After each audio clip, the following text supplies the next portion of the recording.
নমস্কার। আজকে আমরা একটি গুরুত্বপূর্ণ বিষয় নিয়ে উপস্থিত হয়েছি।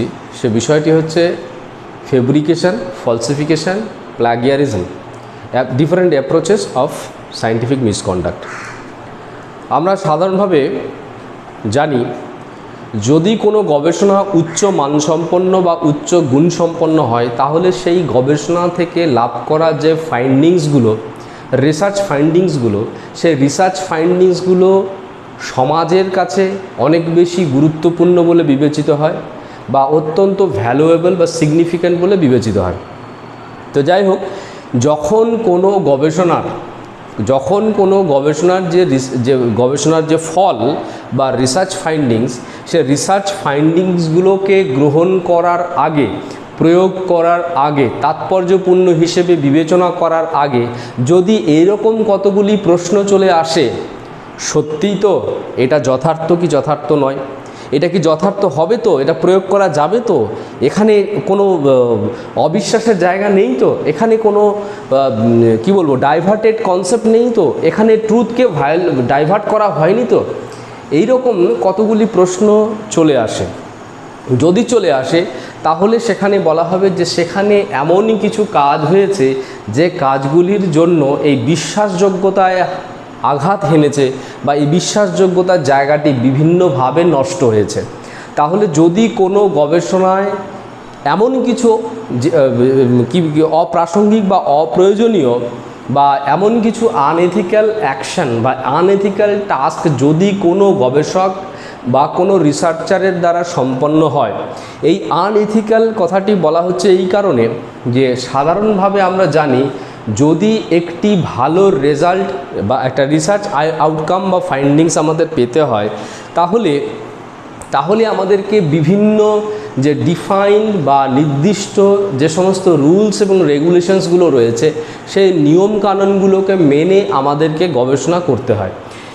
কিন্তু কোনো কারণে যদি কোনো গবেষকের বিভিন্ন রকমের মানসিকতা থাকতে পারে, দৃষ্টিভঙ্গি থাকতে পারে, তার ভেস্টেড ইন্টারেস্ট থাকতে পারে বা অভিসন্ধি থাকতে পারে, সেই সমস্ত নিয়মকানুনগুলোকে লঙ্ঘন করে, সেই সমস্ত নিয়মকানুনগুলোকে অবজ্ঞা করে একটি অবিশ্বাসের বাতাবরণ যদি গবেষণার ক্ষেত্রে বা গবেষণার ফিল্ডে যদি তৈরি করে ফেলে, তাহলে ভাবতে হবে যে সেখানে এমন কিছু আনএথিক্যাল বা অনৈতিক কাজ করা হয়েছে বা এমন কিছু অনৈতিক কর্মপন্থা বা কর্মপদ্ধতিকে অবলম্বন করা হয়েছে যেগুলি একটি যথার্থ গবেষণার ক্ষেত্রে গ্রহণযোগ্য নয়।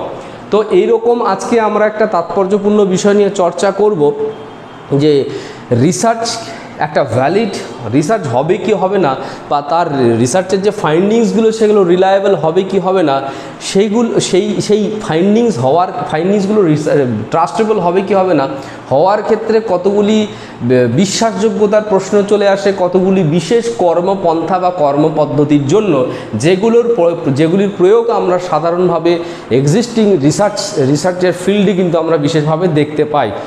সেই বিষয়গুলি হচ্ছে অত্যন্ত আনএথিক্যাল, অত্যন্ত কি বলবো নেগেটিভ সাইডে significant, negatively significant to divert the actual value or actual meaning or actual কি বলবো trustworthiness of the research findings.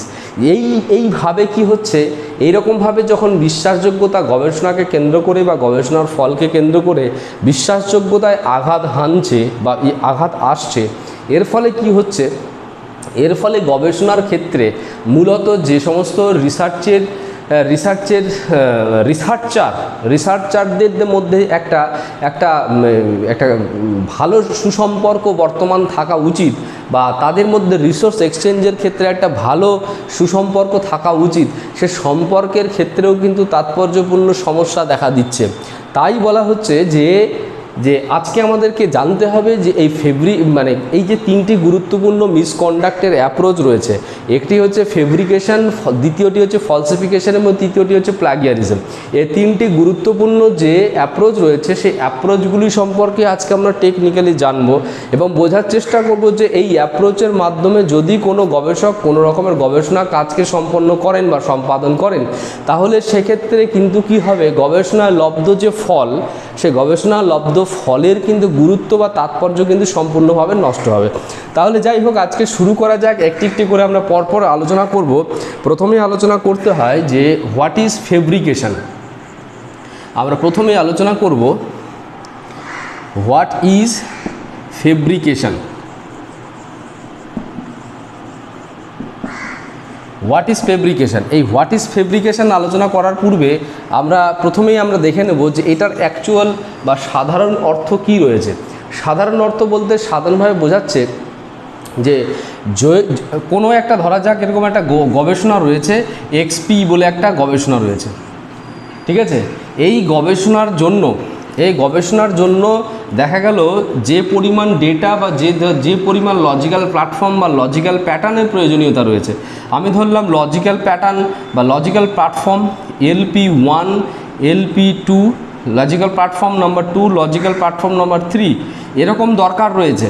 একই রকমভাবে কি দরকার রয়েছে, ডেটাবেস বা ডেটা, সিগনিফিক্যান্ট বা রিপ্রেজেন্টেটিভ ডেটা, RD যদি দরকার হয়, RD1, RD2, RD3 এরকম যদি রিপ্রেজেন্টেটিভ ডেটার একটা জায়গা বা লজিক্যাল প্যাটার্নের জায়গা এরকম দরকার আছে। যদি এই বিষয়গুলি এফেক্টিভলি বা তাৎপর্যপূর্ণভাবে এগুলো যদি ফলো হয়, তাহলে সেক্ষেত্রে কি হবে, এগুলো যদি যথার্থভাবে ফলো হয় তাহলে এখান থেকে একটা কিন্তু কি হতে পারে, ট্রাস্টেবল বা সিগনিফিক্যান্ট, সেটাকে আমরা কি বলছি, significant, trustable, valid and reliable একটা ফাইন্ডিংস, এইটাকে আমরা নাম দিলাম। তাহলে significant, trustable, valid, reliable findings, যদি এই বিষয়গুলি, ধরা যাক এক্সপি নামক একটা রিসার্চ আছে, এই রিসার্চের এই কাজগুলি যেগুলো হচ্ছে লজিক নাম্বার 1 বা লজিক্যাল প্যাটার্ন নাম্বার 1 বা লজিক্যাল পার্সপেক্টিভস নাম্বার 1, 2, 3, এই লজিক্যাল পার্সপেক্টিভসগুলো যদি প্রপারলি মেনটেন করা হয়, একই রকমভাবে এই লজিক্যাল প্ল্যাটফর্মগুলির পাশাপাশি যদি রিপ্রেজেন্টেটিভ ডেটার দরকার রয়েছে, রিপ্রেজেন্টেটিভ ডেটা যে ডেটাগুলি মূলত এই রিসার্চের যে বিভিন্ন রকমের অ্যাজাম্পশান বা বিভিন্ন রকমের কোশ্চেন্স বা বিভিন্ন রকমের হাইপোথেটিক্যাল যে জায়গাগুলি রয়েছে সেগুলোকে সলভ করার ক্ষেত্রে তাৎপর্যপূর্ণ বলে বিবেচিত হতে পারে, এরকম 3 রকমের রিপ্রেজেন্টেটিভ ডেটার প্রয়োজনীয়তা রয়েছে, RD1, RD2, RD3। ধরা যাক এইরকম একটা সিচুয়েশন রয়েছে, যদি এগুলো প্রপারলি মেনটেন হয় তাহলে এরকম একটা রিসার্চে আউটকাম বা ফাইন্ডিংস পাওয়া যাবে, যেটা হচ্ছে অনেক বেশি সিগনিফিক্যান্ট বা অনেক বেশি ভ্যালুয়েবল হবে। তো এবার প্রশ্নটা হচ্ছে ফেব্রিকেশনটা কোথায় হবে। ফেব্রিকেশনটা হচ্ছে যে রিসার্চ করার সময়, গবেষণা করার সময় দেখা যাচ্ছে যে তিনি এই যে কাজগুলি রয়েছে, এই কাজগুলি করতে হবে, এই কাজগুলি করার সময় তিনি কি করলেন, কিছু জিনিসকে কি করছেন, রিচ করতে পারলেন না, কিন্তু তিনি তার মতো করে, ধরা গেল যে তিনি এই জায়গাটা রিচ করতে পেরেছেন, এইটা রিচ করতে পেরেছেন, এই দুটো রিচ করতে পারেননি। তিনি করলেন কি, এই যে দুটো রিচ করতে পারলেননি, এই রিপ্রেজেন্টেটিভ ডেটাটাকে তিনি কালেক্ট করতে পারলেন বা ডিফাইন করতে পারলেন না। লজিক্যাল প্ল্যাটফর্ম নাম্বার 3 এটাকেও, বা প্যাটার্ন নাম্বার 3 বা পার্সপেক্টিভস নাম্বার 3 এটাকেও তিনি ডিফাইন করতে পারলেন না বা সিলেক্ট করতে পারলেন না। এরকম একটা পরিস্থিতি তৈরি হলো। এরকম পরিস্থিতিতে তিনি কি করলেন, একটা অ্যাপ্রোচকে তিনি ফলো করলেন। কী অ্যাপ্রোচ বললেন, এটা করতে পারলেন না, তার পিছনে অনেক কারণ থাকতে পারে। সে কারণগুলোকে আমরা এরকম দুটো ভাগে ভাগ করতে পারি। ইন্টেনশনাল রিজন, ইন্টেনশনালি তিনি করতে চাননি, ইন্টেনশনাল কজ, ইন্টেনশনালি তিনি সেটা করতে চাননি, কিংবা এরকম হতে পারে যে তিনি করতে পারছেন না, আনইনটেনশনাল কজ, তিনি নিজে করতে পারছেন না কিংবা তিনি করতে চাইছেন না, এরকম দুটো বিষয়ই হতে পারে। তো এক্ষেত্রে দেখা যাচ্ছে তিনি এই জিনিসটাকে রিচ করতে পারলেন না বা করতে চাইছেন না। সেখানে তিনি কি করলেন, একটা অটোমেটিক অ্যাপ্রোচ ফলো করলেন, যার মাধ্যমে তিনি মেকআপ করলেন, এই জায়গাটায় কাজ না করে, এই জায়গাটিকে রিচ না করে কিন্তু রিচ করার চেষ্টা করলেন। তিনি কি করলেন, একটা আর্টিফিশিয়াল ডেটাকে তিনি, এই যে ধরা যাক আমরা ধরলাম ARD3, এই আর্টিফিশিয়াল রিপ্রেজেন্টেটিভ ডেটাটাকে তিনি রিপ্রেজেন্টেটিভ ডেটা হিসেবে প্রেজেন্ট করলেন এবং এই আর্টিফিশিয়াল রিপ্রেজেন্টেটিভ ডেটাটাকে তিনি জেনারেট করলেন। ওকে, একই রকমভাবে এই যে লজিক্যাল প্ল্যাটফর্ম নাম্বার 3 যেটা দরকার ছিল বা প্যাটার্ন নাম্বার 3 দরকার ছিল, তিনি সেটাকে কাল্পনিকভাবে অনুমানের উপর ভিত্তি করে তিনি কিন্তু আর্টিফিশিয়ালি সেটাকে জেনারেট করলেন। জেনুইনলি যেটা হওয়ার কথা ছিল সেটাকে তিনি আর্টিফিশিয়ালি জেনারেট করলেন। জেনারেট করে নিয়ে সেটাকেও তিনি কী হিসাবে ইউজ করলেন? জেনুইন বলে এখানে ইউজ করলেন। তাহলে কি হলো যে গবেষণাতে কিছু ঘাটতি রয়েছে, ঘাটতিটা ইন্টেনশনালি হতে পারে, আনইনটেনশনালি হতে পারে। রিসার্চার ইন্টেনশনালি সেই ঘাটতিটাকে ক্রিয়েট করেছেন বা সেটাকে তিনি ফুলফিল করতে পারছেন না আনইনটেনশনালি, অনভিপ্রেতভাবে বা আনকনসাসলি, কিংবা এরকম হতে পারে তিনি কনসাসলি সেটা করতে চাইছেন না। তখন তিনি কি করছেন? মেকআপের পথে যাচ্ছেন, আর্টিফিশিয়াল মেকানিজমকে মাথায় রেখে কি করছেন? তিনি makeup the data, makeup this situation, এই যে মেকআপ দিস সিচুয়েশনের ফর্মুলায় কিন্তু তিনি যাচ্ছেন। এইটা কিন্তু হচ্ছে এই যে কাজটি তিনি করছেন, এর ফলে কি দেখা যাচ্ছে? এর ফলে যেটা দেখা যাচ্ছে যে তিনি মেকআপ করছেন। কাকে কাকে মেকআপ করছেন? যা হওয়া উচিত ছিল, যেটা হওয়া উচিত ছিল, যে ধরনের রিপ্রেজেন্টেটিভ ডেটার দরকার ছিল কিংবা যে ধরনের লজিক্যাল প্ল্যাটফর্মের দরকার ছিল, যেটার দ্বারা রিসার্চের যে ফাইন্ডিংসের যে ভ্যালু বা তার অ্যাকসেপ্টেবিলিটি বা এই বিষয়টিকে ইউনিভার্সালি এস্টাবলিশড করার ক্ষেত্রে যে একটা কংক্রিট যে একটা বেস বা ফাউন্ডেশন পাওয়া যেত, বাস্তবিক ক্ষেত্রে দেখা যাচ্ছে সেই বেস নিয়ে একটা কিন্তু প্রশ্ন তৈরি হচ্ছে, একটা বিগ কোশ্চেন্স থাকছে। Is it significant, is it valuable, is it trustworthy, তার মধ্যে কোনো বিশ্বাসযোগ্যতা আছে, ট্রাস্টেবল, এরকম কি কোনো কিছু আছে? তো যখন এরকমভাবে ইন্টেনশনালি বা আনইনটেনশনালি যে রিসার্চার যখন মেকআপ করছেন, রিসার্চের যে সিচুয়েশানসটা বা যে সমস্ত কাজকর্মগুলো করার কথা ছিল, রিকোয়ার্ড জায়গাগুলোকে ফুলফিল করার কথা ছিল, সেগুলোকে যখন মেকআপ করছেন, তিনি যে কাজটি করছেন সেটাকে বলা হচ্ছে একটি গুরুত্বপূর্ণ সায়েন্টিফিক মিসকন্ডাক্ট, একটা আনএথিক্যাল টাস্ক, সায়েন্টিফিক্যালি আনএথিক্যাল একটা টাস্ক। এই আনএথিক্যাল টাস্কটি কী করে? রিসার্চের যে গুরুত্ব, সেই রিসার্চের গুরুত্ব বা ব্যবহারযোগ্যতাকে নষ্ট করে। তো যাই হোক, এইটিকেই কী বলা হচ্ছে? এইটিকেই সাধারণভাবে আমরা ফেব্রিকেশন বলে থাকি রিসার্চের পরিভাষায়। এবার আমরা আরও কতগুলি এরকম প্রথাগত দিক বা ফর্মাল সাইট সম্পর্কে আলোচনা করব, যে আলোচনাগুলি মূলত আমাদেরকে এই যে ফেব্রিকেশনের অ্যাপ্রোচ বা পার্সপেক্টিভস বা প্যাটার্ন সম্পর্কে একটা সদর্থক ধারণা গঠন করতে সাহায্য করবে। পাশাপাশি আমাদেরকে একটি বিষয় সম্পর্কে সচেতন করবে যে এই ধরনের কাজ যদি গবেষক সম্পন্ন করেন বা এইভাবে যদি কোনো কাজ তিনি কন্ডাক্ট করেন, তাহলে সেক্ষেত্রে কী ধরনের ক্রাইসিস তৈরি হতে পারে, যে ক্রাইসিসগুলি মূলত রিসার্চের ফিল্ডে তার রিসার্চের যে ভ্যালু, সে ভ্যালুটিকে নষ্ট করবে। যেমন তাহলে আমরা এখানে দেখতে পাচ্ছি, এখানে কি বলা হচ্ছে? তাহলে fabrication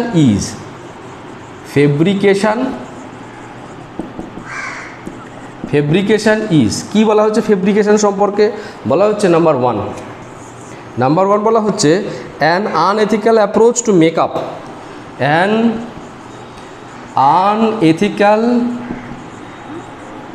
approach to make up, unethical approach to make up study, কোনো একটা স্টাডিকে আনএথিক্যালি মেকআপ করা, study by violating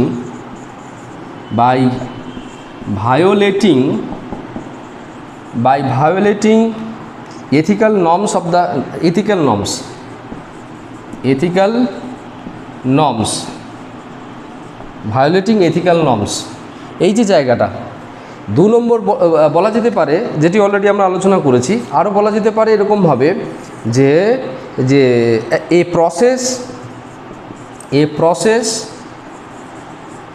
process to present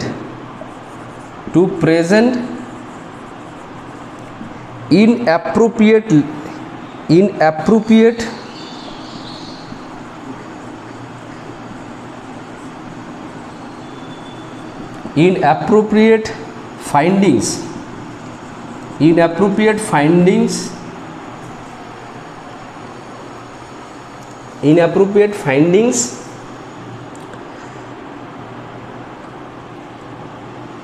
findings number three এরকম বলা যায় যে যে an unethical efforts to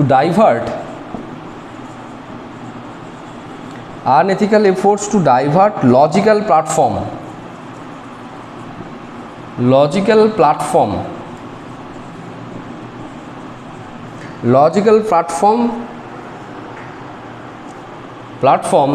through unethical management process,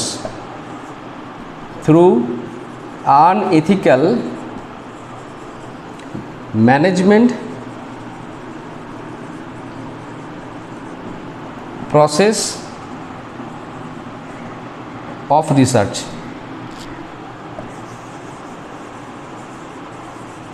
তো এইখানে এছাড়াও আরও কতগুলি বিষয় রয়েছে, আমরা এই জিনিসগুলোকে আগে এক্সপ্লেন করে নিই। তো প্রথমে বলা হচ্ছে ফেব্রিকেশন বলতে তাহলে কি বলবো? ফেব্রিকেশন হচ্ছে একটা আনএথিক্যাল অ্যাপ্রোচ, এটা অলরেডি আমরা আলোচনা করেছি। এই অ্যাপ্রোচটার মূল কাজ কি? এর অ্যাপ্রোচটির মূল কাজ হচ্ছে মেকআপ করা। কি মেকআপ করা? কিসের মাধ্যমে মেকআপ করা?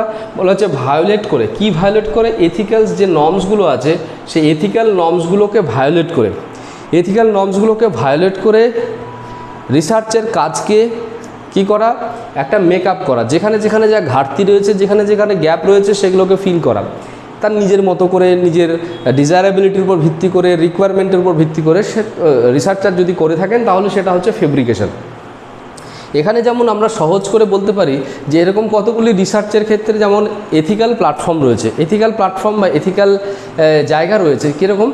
যেমন রয়েছে যে প্রথম একটা গুরুত্বপূর্ণ বিষয় যে কোনো একটা প্রবলেমকে যখন আমরা ডিফাইন করব ক্রাইসিসের নিরিখে, সে প্রবলেমটাকে যে রিসার্চার যেভাবে ডিফাইন করার সময় তিনি অবশ্যই দেখবেন যে ক্রাইসিস ফিলিং থেকে, যে ডিফিকাল্টি ফিলিংস থেকে বা ডিফিকাল্টির জায়গা থেকে মূলত এই প্রবলেমটাকে সিলেক্ট করা হয়েছে, আইডেন্টিফাই করা হয়েছে, তার যে অবজেক্টিভ রয়েছে সেই অবজেক্টিভের সাথে রেলেভেন্ট কিনা, সেই প্রবলেমটার অবজেক্টিভ ওরিয়েন্টেড কিনা, কিংবা দ্বিতীয় ক্ষেত্রে তিনি দেখবেন যে এই যে প্রবলেমটাকে তিনি ডিফাইন করতে চলেছেন বা যেটাকে নিয়ে কাজ করবেন সেইটা অরিজিনাল কিনা, কিংবা সেটা ইন্টেন্সিভ ইম্প্যাক্ট ক্রিয়েট করতে পারে কি পারে না।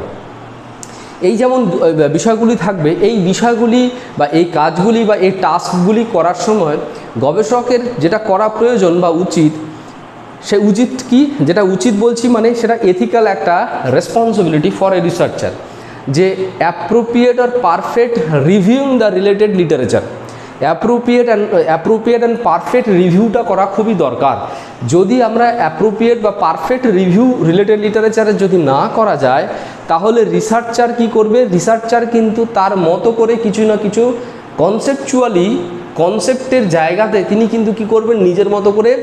নিজের মতো করে কাল্পনিক কিছু ভাবনাকে, নিজের মতো করে নিজের অনুমানের উপর ভিত্তি করে, নিজের কল্পনার উপর ভিত্তি করে, যার কোনো লজিক্যাল কানেকশান নাও থাকতে পারে, থাকতেও পারে নাও থাকতে পারে, এরকম কিছু রকম এই ধরনের একটা কনসেপচুয়াল প্ল্যাটফর্ম তিনি কিন্তু ডিজাইন করবেন, যেটা এথিক্যালি অ্যাকসেপ্টেড নয়।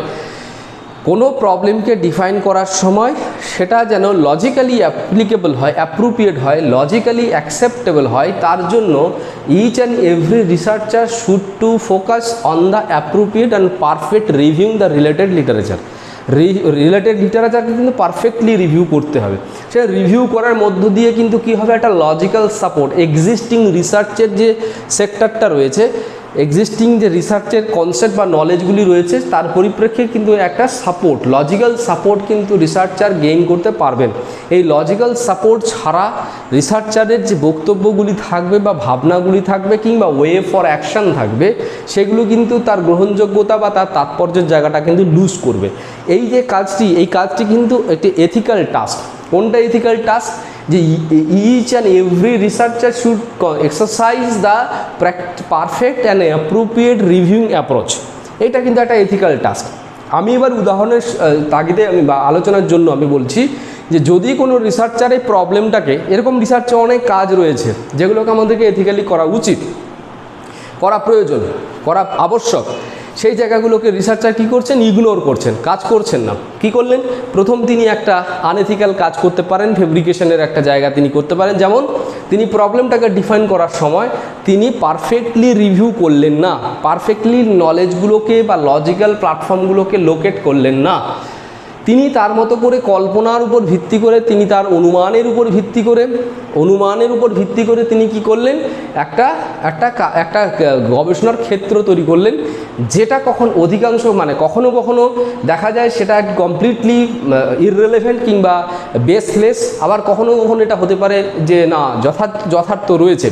কিন্তু এই দুটো ক্ষেত্রেই যথার্থতা থাকার ক্ষেত্রেও বলা যেতে পারে, বা যথার্থতা নেই এরকম ক্ষেত্রে আমরা তো অবশ্যই বলতেই পারি যে সেই গবেষক কিন্তু অ্যাকচুয়ালি এথিক্যাল যে প্যারামিটারগুলো সেটা কিন্তু ফলো করেননি, তিনি আনএথিক্যালি কিন্তু জায়গাটাকে মেকআপ করার চেষ্টা করেছেন। এইটি কিন্তু কি করলেন তিনি কি করলেন, ফেব্রিকেশন, যেটা হচ্ছে one kind of misconduct, that is scientifically misconduct, fabrication. তারপরে কি বলা হচ্ছে, তাহলে এথিক্যাল নর্মসগুলো, তাহলে আমরা এখানে একটা এক্সাম্পল হিসেবে বলছিলাম এথিক্যাল নর্মস কীরকম, যে কোনো একটা প্রবলেমকে ডিফাইন করার সময় অবশ্যই এক্সিস্টিং রিসোর্সকে ইউটিলাইজ করতে হবে, প্রপার বা পারফেক্ট অ্যানালাইসিসের মাধ্যমে কিন্তু সেই এথিক্যাল নর্মসগুলোকে লোকেট করা, সেগুলোকে কাজে লাগানো যাবে কি যাবে না সে সম্পর্কে ডিফাইন করা। এরপরে যে বিষয়টি বলা হয়েছে, fabrication is a process two present inappropriate findings. Inappropriate findings কেন বলা হচ্ছে, এখানেও কিন্তু দেখা যাচ্ছে যে রিসার্চ করলেন, অ্যানালাইসিস করলেন কোনো একটা প্রবলেম ফিলিংসের উপর ভিত্তি করে বা অ্যাজাম্পশনের উপর ভিত্তি করে বা রিয়ালাইজড প্রবলেমের ওপর ভিত্তি করে তিনি কি করলেন, তিনি কতগুলো হাইপোথিসিস ফর্ম করলেন। এবার মেইনলি আমরা জানি যে রিসার্চে যে হাইপোথিসিস যে ফর্ম করা হচ্ছে সেগুলোকে টেস্ট করতে হয়, যে হোয়াট ইজ হাইপোথিসিস। হাইপোথিসিস হচ্ছে basically tentative solution of the problem. Tentative এই যে একটা প্রবলেম আমি ফিল করছি বা আমি একটা প্রবলেমকে আইডেন্টিফাই করেছি, সেই প্রবলেমটা কতটা তাৎপর্যপূর্ণ এবং এই প্রবলেমটার সলিউশন কি হতে পারে। তা আমার প্রবলেম শুধু লোকেট করলেই হবে না, তার তো সলিউশন বের করতে হবে। তাহলে এই প্রবলেমটার সলিউশন কি হতে পারে তার সম্পর্কে কিছু সম্ভাব্য কিছু ভাবনা বা কিছু বিবৃতি বা কিছু অনুমান গবেষক ঠিক করতে পারেন। সেগুলোকে কি বলা হচ্ছে, সেগুলোকে বলা হচ্ছে টেন্টেটিভ সলিউশন। তাহলে এই যে tentative solution of the problem কিন্তু রিসার্চার কী করলেন, ঠিক করলেন বা তিনি হাইপোথিসিস ফর্ম করলেন। ঠিক আছে, এবার কি হচ্ছে, যে হাইপোথিসিসগুলো ফর্ম করলেন সেই হাইপোথিসিসগুলোকে তিনি কি করলেন, এমনও হতে পারে যে যে যে টেস্ট যখন তিনি করছেন, টেস্ট করার সময় তিনি যে সিগনিফিক্যান্ট যে পার্সপেক্টিভসগুলো মিট করা দরকার সেই সিগনিফিক্যান্ট পার্সপেক্টিভসগুলোকে মিট করছেন না। তিনি হাইপোথিসিসের যে স্টেটমেন্টগুলো, যেখানে যে টার্মসগুলো বা যে মেজারেবল ওয়ার্ডসগুলো তিনি ব্যবহার করেছেন, সেই মেজারেবল ওয়ার্ডসগুলোকে তিনি প্রপারলি ডেসক্রাইব করতে পারছেন না বা লজিক্যালি তিনি সেগুলোকে রিপ্রেজেন্ট করতে পারছেন না। কিংবা বলা যেতে পারে যে একটা হাইপোথিসিসে যে প্রত্যেকটা টার্ম রয়েছে সেগুলোতে স্পেসিফিক অ্যান্ড ডেফিনিট হতে হবে। এই যে টার্মসগুলো, সেখানে এমন কোনো ওয়ার্ড বা এমন কোনো টার্মস ব্যবহার করা যাবে না যেগুলোকে অপারেশনালাইজ করা যাবে না, যেগুলোকে মেজার করা যাবে না, যেগুলোকে পরিমাপ করা যাবে না।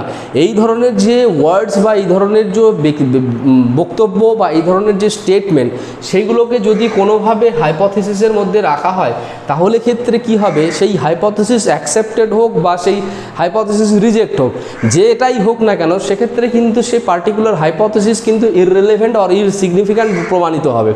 সেই জন্য বলা হচ্ছে যে প্রবলেমের নিরিখে হাইপোথিসিসকে কী হতে হবে, প্রবলেমের নিরিখে হাইপোথিসিসকে অবশ্যই রেলেভেন্ট অর সিগনিফিক্যান্ট হতে হবে। রেলেভেন্ট অর সিগনিফিক্যান্ট না হলে সেক্ষেত্রে কিন্তু সেই হাইপোথিসিসকে টেস্ট করার মাধ্যমে সে পজিটিভ হোক বা নেগেটিভ হোক, অ্যাকসেপ্টেড হোক বা রিজেক্টেড হোক, যেটাই হোক, উভয় ক্ষেত্রেই কিন্তু যেটা দেখা যাবে সেক্ষেত্রে কোনো রকমের ভ্যালিড রেজাল্ট বা বা অ্যাপ্রোপ্রিয়েট রেজাল্ট বা অ্যাপ্রোপ্রিয়েট ফাইন্ডিংস কিন্তু পাওয়া যাবে না। এটাও কিন্তু অনেক সময় কি হতে পারে, যে রিসার্চার মেকআপের পথে গেলেন। এটা আমি একটা করে পার্ট করে এক্সাম্পল দিচ্ছি, এরকম অনেক কাজ থাকতে পারে। ইনঅ্যাপ্রোপ্রিয়েট প্রেজেন্টেশন, ইনঅ্যাপ্রোপ্রিয়েট কেন, যা করা উচিত ছিল তা না করে তার কিছুটা জায়গায় তিনি করেননি, কিন্তু সেটা তিনি দেখানোর চেষ্টা করছেন যে আমি এটা রিচ করেছি, দিস ইজ ফেব্রিকেশন। 3 নম্বরে বলা হচ্ছে, 3 রকম বলা হচ্ছে কি, unethical efforts and unethical efforts to divert logical platform through unethical management process of research। তাহলে টোটাল রিসার্চ ম্যানেজমেন্ট অর্থাৎ রিসার্চটাকে যে ম্যানেজ করছেন পুরো কাজটা শুরু থেকে শেষ পর্যন্ত পুরো কাজগুলোকে যখন প্রত্যেকটা রিসার্চে প্রত্যেকটা টাস্ককে যখন তিনি অ্যানালাইসিস করছেন বা ম্যানেজ করছেন, ম্যানেজ করার সময় তিনি কি করবেন, যদি কোনো রিসার্চার এমনটা হয় যে বিভিন্ন আনএথিক্যাল প্রসেস বা আনএথিক্যাল মেকানিজমকে ফলো করছেন, তাহলে আনএথিক্যাল এথিক্যালি যেটা করা উচিত নয়, মরালি যেটা করা উচিত নয়, যেটার মরাল পার্সপেক্টিভস নেই, যেটার মরালিটি এথিক্যাল পার্সপেক্টিভস নেই, যেটার লজিক্যাল পার্সপেক্টিভস নেই, সেইগুলোকে ইগনোর করে, সেইগুলোকে মানে যেটা আনএথিক্যাল সেটাকে যদি রিসার্চার ফলো করে এবং ফলো করবেন কিসের জন্য, পারপাস হচ্ছে লজিক্যাল যে প্ল্যাটফর্ম, সেই লজিক্যাল প্ল্যাটফর্মগুলোকে ডাইভার্ট করার জন্য বা লজিক্যাল প্ল্যাটফর্মগুলোকে নষ্ট করার জন্য। তাহলে সেটা কি হবে, সেই কাজটা হবে ফেব্রিকেশন। একটি এক্সাম্পল দিয়ে বলছি, যেমন লজিক্যাল হচ্ছে, যেমন বলা হচ্ছে যে কোনো একটা রিসার্চে যখন রিসার্চার কাজটা কমপ্লিট করছেন এবং তার যখন ফাইন্ডিংস পাওয়া যায়, সে ফাইন্ডিংসগুলো কতটা হচ্ছে এক্সিস্টিং ডেটা বা এক্সিস্টিং রিসোর্সের উপর ভিত্তি করে সিগনিফিকেন্ট বা অ্যাপ্লিকেবল বা মানে তার অ্যাপ্লিকেবিলিটি বা অ্যাকসেপ্টেবিলিটি রয়েছে, সেটা বিচার করাটা অত্যন্ত আবশ্যক। এবং সেই তার অ্যাকসেপ্টেবিলিটি বা তার এফেক্টিভনেস বা ইউনিভার্সাল অ্যাকসেপ্টেন্সের জায়গাটিকে লোকেট করার জন্য রিসার্চার কী করবেন, রিসার্চারকে কিন্তু কী করতে হয়, যে এক্সিস্টিং যে নলেজ রয়েছে, এক্সিস্টিং যে লজিক রয়েছে, এক্সিস্টিং যে কনক্লুশনস রয়েছে, সেই এক্সিস্টিং কনক্লুশন বা এক্সিস্টিং লজিক বা এক্সিস্টিং যে সমস্ত বিষয়বস্তুগুলি রয়েছে সেগুলোর সাথে কিন্তু অ্যাসিমিলেট করবেন, সেগুলোর সাথে কানেক্ট করবেন। এই কানেকশানটা যদি তিনি না করেন এবং লজিক্যালি সেটাকে যদি সেটার পরিপ্রেক্ষিতে বিচার বিশ্লেষণ না করেন, অর্থাৎ এক্সিস্টিং নলেজগুলোকে যদি বিচার বিশ্লেষণ না করেন, এক্সিস্টিং নলেজগুলোকে কাজে লাগিয়ে যদি নিজের ফাইন্ডিংসটিকে বিচার বিশ্লেষণ না করেন, তাহলে সেক্ষেত্রে কিন্তু কি বলা হবে, সেই রিসার্চে কিন্তু লজিক্যাল যে প্ল্যাটফর্মটি সেটা কিন্তু নষ্ট হবে, লজিক্যাল প্ল্যাটফর্ম থাকবে না। তো যাই হোক, এরকম আমরা তিনটে দিক সম্পর্কে আলোচনা করলাম যে ফেব্রিকেশন জিনিসটা কি। আরও এরকম তিনটি গুরুত্বপূর্ণ সাইট আমরা উল্লেখ করব, যেখান থেকে আমরা বুঝতে পারবো যে ফেব্রিকেশনটা কতটা ক্ষতিকারক। তাহলে আমরা দেখতে পাচ্ছি যে যেটা করা উচিত, কেন করা উচিত, যেটা ঠিক করা হয়েছে, হ্যাঁ, যেটা করা উচিত, যে রিসার্চের ক্ষেত্রে যে অ্যাপ্রোচ বা যে সমস্ত স্টেপস মেকানিজম ফলো করা উচিত, সেগুলোকে তো করছে না ইন্টেনশনালি বা আনইনটেনশনালি, না করে নিয়ে নিজের মতো করে যখন ব্যাপারটাকে তুলে ধরছে এবং সেইটাকে ফাইন্ডিংস হিসেবে সকলের সামনে তুলে ধরছে এবং তার পরিপ্রেক্ষিতে যখন কাজ করছে, তখন সেটা কিন্তু আনএথিক্যাল একটা অ্যাপ্রোচ আর আনএথিক্যাল প্র্যাকটিস। এটা কাম্য নয়। কেন কাম্য নয় এ প্রসঙ্গে বলতে হয়, কারণ কোনো একটা গবেষক যদি গবেষণা করে দিয়ে যে ফাইন্ডিংসগুলো তিনি তুলে ধরছেন, সেই ফাইন্ডিংসগুলো শুধুমাত্র একজন ব্যক্তির মধ্যে সীমাবদ্ধ থাকে না তার ব্যবহারের ক্ষেত্রে। সেই সিদ্ধান্ত বা সেই ভাবনাগুলোকে ইউনিভার্সালি গোটা বিশ্বের মানুষ প্রত্যক্ষ বা পরোক্ষভাবে ব্যবহার করতে পারে তাদের প্রবলেম, একই রকমের প্রবলেম সলিউশনের ক্ষেত্রে ডিসিশন হিসেবে কাজে লাগাতে পারেন, কনক্লুশন হিসেবে কাজে লাগাতে পারেন। যদি সেক্ষেত্রে রিসার্চার যদি ভাবেন যে আমার রিসার্চের কাজটা শুধু আমারই এবং সেটা এথিক্যাল হোক বা আনএথিক্যাল হোক, শুধুমাত্র এর দায়ভার আমার, তাহলে কিন্তু এটা ভুল হবে। যে কোনো রিসার্চের যে রিসার্চ ফাইন্ডিংস, তার কিন্তু দায়ভারটা কিন্তু নিতে হবে যে সেই রিসার্চ ফাইন্ডিংসের যেন এথিক্যাল বেস থাকে। আর এই এথিক্যাল বেস যদি থাকে, তাহলে কিন্তু সেটা সোসাইটিকে কোনোভাবে মিসকন্ডাক্ট করবে না, সোসাইটিকে মিসগাইড করবে না, বা মানে বিশ্বের প্রত্যেকটি স্তরের মানুষকেও কিন্তু ভুল পথে পরিচালিত করবে না। তো এই জায়গাটা কিন্তু আমাদেরকে মনে রাখা দরকার, বা আমাদেরকে সেটাকে মিট করা খুবই প্রয়োজন। 4 নম্বর ক্ষেত্রে বলা হচ্ছে এ process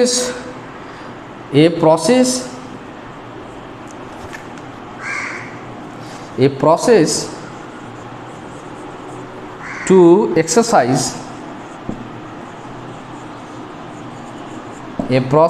exercise incomplete result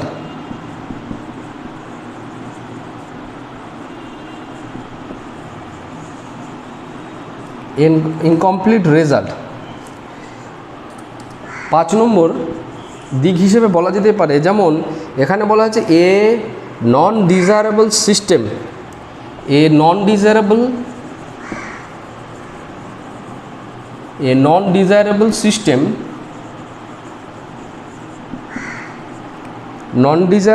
system to exercise the false data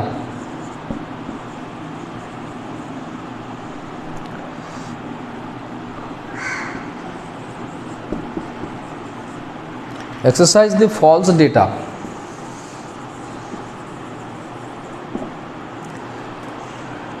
false data তারপরে কি বলা হচ্ছে 6 নম্বর বলা হচ্ছে যে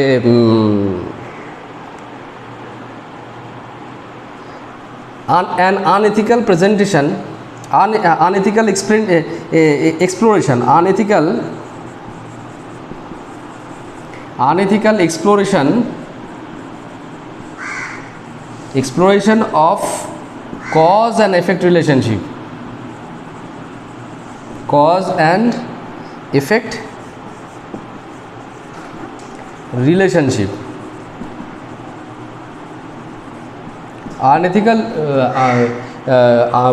unethical exploration of cause and effect relationship. তাহলে এই যে বিষয়গুলি রয়েছে এই বিষয়গুলি কিন্তু আমাদেরকে মনে রাখা খুবই প্রয়োজন। প্রথমে কি বলা হচ্ছে ফেব্রিকেশন বলা হচ্ছে fabrication is a process to exercise incomplete result, ইনকমপ্লিটকে কমপ্লিট রূপে প্রেজেন্ট করা, যেটা আমরা অলরেডি আলোচনা করছি যে দেখা গেল যে কোনো একটা গবেষণায় যে অবজেক্টিভ নেওয়া হয়েছে, যতগুলো অবজেক্টিভ নেওয়া হয়েছে এবং যতগুলি হাইপোথিসিস ফর্ম করা হয়েছে বা যতগুলো রিসার্চ কোশ্চেন সেট করা হয়েছে, রিসার্চার দেখা যাচ্ছে যে সেই সমপরিমাণের কাজ তিনি কন্ডাক্ট করেননি বা সেই সমপরিমাণের কাজটাকে রিচ করতে পারছেন না, কিন্তু কিছু যে পার্শিয়ালি ইনকমপ্লিট কিছু জায়গা রয়েছে, সেই পার্শিয়ালি ইনকমপ্লিট জায়গাগুলোকে তিনি তার মতো করে হ্যাপাজার্টলি বা নিজের মতো করে ইললজিক্যালি নিজের মতো করে মানে কাল্পনিকভাবে সেই রেজাল্টগুলোকে তিনি কমপ্লিট রেজাল্ট হিসেবে প্রেজেন্ট করছেন। তাহলে এক্ষেত্রে কিন্তু আমরা দেখতে পাচ্ছি যে fabrication is a process to exercise the incomplete result, যেটা আমাদের একটা গবেষণার কাছ থেকে বা গবেষকের কাছ থেকে গবেষণার ক্ষেত্রে যেটা আমাদের কাছে কাম্য নয়। এরপরে যেটা বলা হচ্ছে a non desirable system to exercise the false ডেটাকে কিন্তু অনভিপ্রেতভাবে এখানে এক্সারসাইজ করা হয়। ফেব্রিকেশনের মধ্যে কিন্তু ফলস ডেটার এক্সারসাইজ রয়েছে, ভুল তথ্য, ভুল ডেটা, ভুল লজিক, ভুল প্ল্যাটফর্ম, ভুল এক্সপ্লানেশন, সেই ভুল গল্পটাকে কিন্তু ফলস ডেটার একটা ব্যবহার যদি হয়ে থাকে কোনো গবেষণার ক্ষেত্রে, তাহলে বলা হবে যে সেই গবেষণায় ফেব্রিকেশন অলরেডি ডান। ফেব্রিকেশন যেখানে থাকবে তাহলে সেই রিসার্চের ডেটার বা সেই রিসার্চের ফাইন্ডিংসের অ্যাকসেপ্টেবিলিটি থাকবে না, তার কোনো কন্ট্রিবিউশন বা ভ্যালু থাকবে না।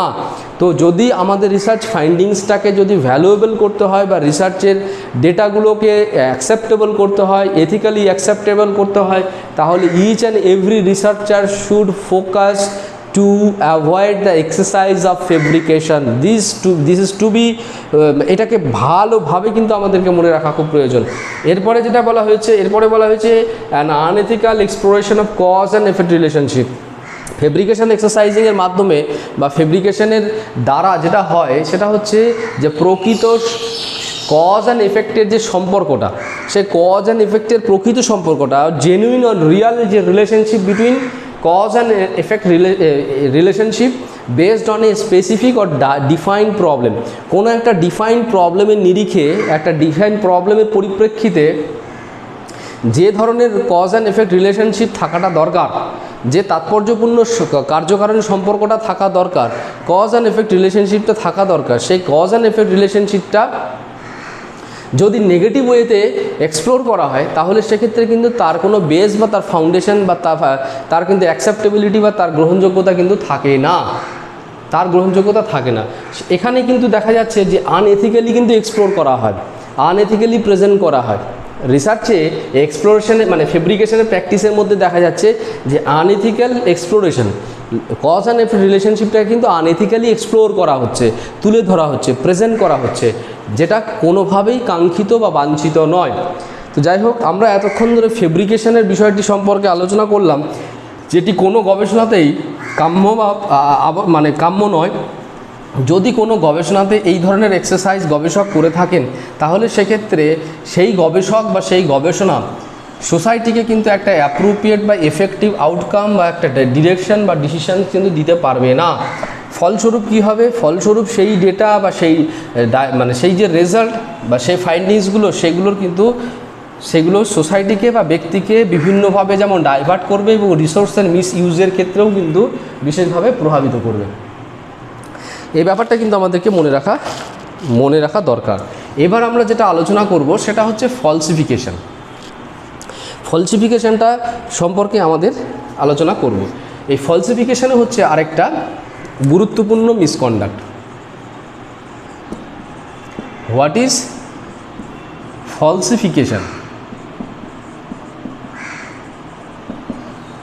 এখানে একটি এক্সাম্পল দিয়ে বিষয়টা আমরা শুরু করছি। তো ধরা যাক এরকম একটা গবেষণা রয়েছে, গবেষণার অ্যাপ্রোচ রয়েছে, যেটাকে আমরা এরকম নাম দিতে পারি MMPT। এরকম একটা গবেষণার নাম দিলাম, গবেষণা মেথোডোলজির নাম দেওয়া হলো বা ঠিক করা হলো। MMPT বলে একটা গবেষণার মেথোডোলজি রয়েছে। এখানে কতগুলি নর্মস রয়েছে ধরা যাক। কী নর্মস রয়েছে? X1, X2, X3, X গ্রুপের এরকম 4, হ্যাঁ এরকম রয়েছে। একই রকমভাবে Y গ্রুপের টাস্কের ক্ষেত্রে Y1, Y2, Y3, Y4, Y5 এরকম দেখা গেল কতগুলো রুলস রয়েছে। তাহলে রুলস রয়েছে, রুলস, ঠিক আছে, রুল, হ্যাঁ রুলস রয়েছে। যদি দেখা যায় যে কোনো একজন গবেষক এই যে রুলগুলো বা রেগুলেশনসগুলো বা মেকানিজমগুলো, রুলস, রেগুলেশনস বা মেকানিজম, হ্যাঁ এখানে দেখা গেল আরেকটা আমরা এরকম মেকানিজম, এটাকে মেকানিজম হিসেবে উল্লেখ করতে পারি বা স্ট্র্যাটেজি হিসেবে উল্লেখ করতে পারি, মেকানিজম আর স্ট্র্যাটেজি। সেখানেও কি দেখা যাচ্ছে, সেখানেও এরকম রয়েছে S1, S2, M1, M2, M3। যে আমরা নর্মালি বলতে পারি যে এই মেথোডোলজি, এইটা হচ্ছে একটা মেথড, হ্যাঁ কোনো একটা প্রবলেম রয়েছে, হ্যাঁ প্রবলেমটা আমি এরকম ধরে নিলাম ZZPY, এরকম একটা প্রবলেম রয়েছে। এটা একটা প্রবলেম, এটা একটা মেথড। তাহলে এই প্রবলেমকে সলভ করতে গেলে, এই ডেফিনিট বা ডিফাইন্ড যে প্রবলেমটা, এইটাকে সলভ করতে গেলে আমাকে এই মেথডটাকে ফলো করা দরকার। আর এই মেথডটাকে ফলো করতে গেলে আমাকে এই রুলস গ্রুপ নাম্বার মানে RG1, RG2, মানে এই RG1 মানে R1, R2, MS, এই যে বিষয়গুলোকে বলতে চাইছি রুল গ্রুপ নাম্বার 1, এটাকে আরও সহজ করে দিচ্ছি, rule group number 1, rule group number 2 এবং মেকানিজম অ্যান্ড স্ট্র্যাটেজি, এগুলোকে অবশ্যই ফলো করতে হবে। ঠিক আছে, আবার কথাটাকে রিপিট করছি যে কোনো একটা পার্টিকুলার প্রবলেম রয়েছে, সে প্রবলেমটাকে সলভ করার জন্য অ্যাপ্রোপ্রিয়েট বা এফেক্টিভ বা সিগনিফিক্যান্ট যে মেথোডোলজি, সে মেথোডোলজিটা হচ্ছে MMPT। ঠিক আছে, একটা প্রবলেম রয়েছে, প্রবলেমের পরিপ্রেক্ষিতে মেথোডোলজি রয়েছে কি অ্যাপ্রোপ্রিয়েট আর সিগনিফিক্যান্ট মেথোডোলজি MMPT। এই মেথডের পরিপ্রেক্ষিতে আমাকে কি ফলো করতে হবে? Rule group number 1, group number 2 এবং মেকানিজম কিছু রয়েছে, স্ট্র্যাটেজি কিছু রয়েছে। এগুলোকে আমাকে ফলো করতে হবে, বিকজ এগুলো হচ্ছে লজিক্যালি অ্যাকসেপ্টেড আর ইউনিভার্সালি স্ট্যাবলিশড। তাহলে এই যে লজিকগুলো কি হচ্ছে, এগুলো লজিক্যালি আর ইউনিভার্সালি অ্যাকসেপ্টেড। ঠিক আছে, তো এবার আমি বলছি যে এখানে একটা আলোচনা, যেটা একটা বিশেষ এক্সাম্পলের মাধ্যমে বোঝানোর চেষ্টা করছি আমরা বা বোঝার চেষ্টা করছি, সেটা হচ্ছে যে একটি প্রবলেম রয়েছে ZZPY, একটা প্রবলেম রয়েছে। এই প্রবলেমটাকে সলভ করতে গেলে আমাকে একটা পার্টিকুলার স্পেসিফিক মেথোডোলজি ফলো করতে হবে, MMPT মেথোডোলজি ফলো করতে হবে। উদাহরণের সাপোজ আমি ধরে নেওয়ার জন্য এটাকে আমি ধরে নিতে বলছি যে ধরা যাক এরকম একটা বিষয় রয়েছে সাপোজ। তো এই যে MMPT যে মেথোডোলজি রয়েছে, এই মেথডের পরিপ্রেক্ষিতে লজিক্যালি বা ইউনিভার্সালি অ্যাকসেপ্টেড আর স্ট্যাবলিশড কিছু রুলস রয়েছে। দেখা এখানে রুলস X1, X2, X3 এরকম রুলস অনেকগুলো রয়েছে। তো এখানে কি হয়েছে, এটা হচ্ছে একটা rule group number 1, rule group number 2 এবং কিছু মেকানিজম রয়েছে আর কিছু স্ট্র্যাটেজি রয়েছে। এগুলো ফলো করার মাধ্যমে, এগুলো কমপ্লিটলি ফলো করার মাধ্যমে মূলত কি হচ্ছে, এই মেথডটাকে এক্সিকিউট করা যায়। এই রুলসগুলো মানে মেকানিজমগুলো, স্ট্র্যাটেজিগুলোকে এগুলো সবগুলো কিন্তু ডিফাইন্ড, এগুলো সবগুলো কিন্তু লজিক্যালি অ্যাকসেপ্টেড, লজিক্যালি ইউনিভার্সাল। তো লজিক্যালি এস্টাবলিশড এ রুলগুলো, তারপর মেকানিজমস এবং স্ট্র্যাটেজিগুলোকে যদি ফলো করা হয় অ্যাপ্রোপ্রিয়েটলি বা পারফেক্টলি, তাহলে কিন্তু এই মেথডটাকে এক্সিকিউট করা যাবে। এক্সিকিউট করতে গেলে এগুলো ফলো করাটা ম্যান্ডেটরি। কিন্তু দেখা যাচ্ছে সেই মেথডটাকে এক্সিকিউট করতে গিয়ে আমি রিসার্চার, আমি কি করছি, আমি এখানে ভালোভাবে ফলো করছি না।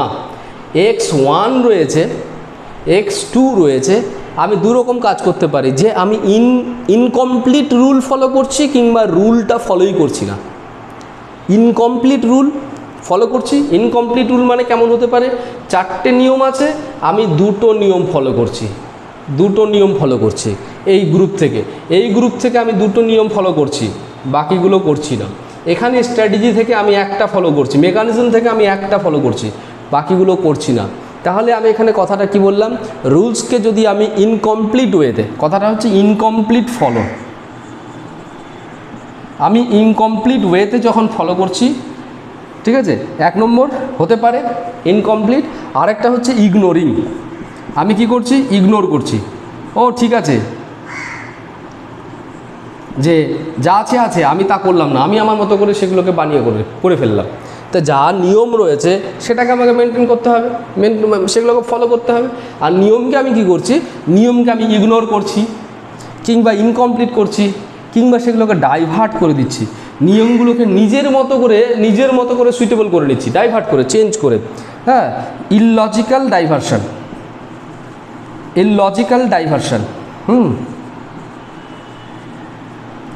আবার কথাটা রিপিট